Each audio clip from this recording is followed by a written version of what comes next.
So we're going to take a look at some scouting reports for wide receivers, and we're not going to look at Wilson, Burks, some of the top four. We're going to go to that next level. And this is from Dane Brugler, scouting reports with The Athletic. So the first guy we're going to look at, Jameson Williams. He would be in that top four if not for that recent ACL injury. Chance to be special as long as his knee makes a full recovery.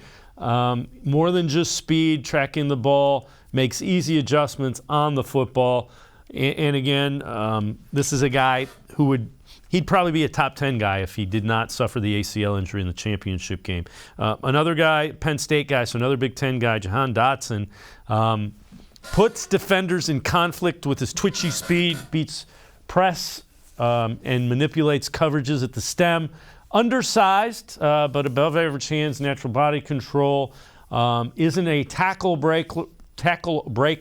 If he was, he'd probably be up in the top, 10 or 15. But he's difficult to cover one-on-one. So when we talk about those two, Williams and Dotson, do you think the Browns can afford to take a chance on Williams? If everybody passes on him, he's available at like 24 or 25.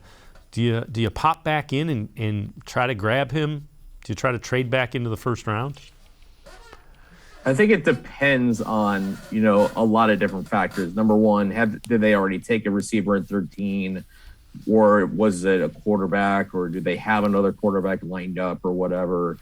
But I think with Jameson Williams, the thing that sticks out to me is like you said, if he's healthy, if he doesn't tear that ACL in January, or even if he tears it way back in September or in October with the draft stock he gained, he could be an interesting option. But I think with the Browns, they need a guy who can be an impact player now, not 9 months, not a season later, not, in the middle of the season. They need a guy who can hit the ground running in week one. And it's unfortunate for Jameson Williams that he might not be that guy, depending on, his ACL recovery. I don't doubt he can recover well, because we've seen just, ACL is no longer a death sentence for guys. So many guys can come back from that injury and look like their old selves, or at least 90 to 95% of their old selves, and be very productive. It's just, I don't think the Browns can afford to wait on that. And Jahan Dotson, every time you turn Penn State on, Jahan Dotson does something. He does something that sticks out as well. He's a big play waiting to happen, and he's a guy I think that, I don't know, like if he's sitting there at 25 or whatever, he won't last. I don't think he'll last past Kansas City, at least at this point. But considering, that the Browns don't have a dynamic receiver, and there's a bunch of those guys that are 6'1" or taller, maybe the only way you would go with him is if he somehow slides into the second round, just considering what the Browns really need at the position.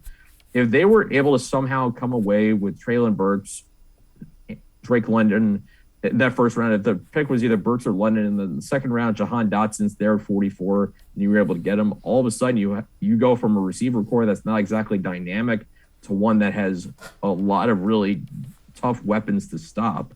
And then that makes life easier for the quarterback, whether it's Baker Mayfield or whoever.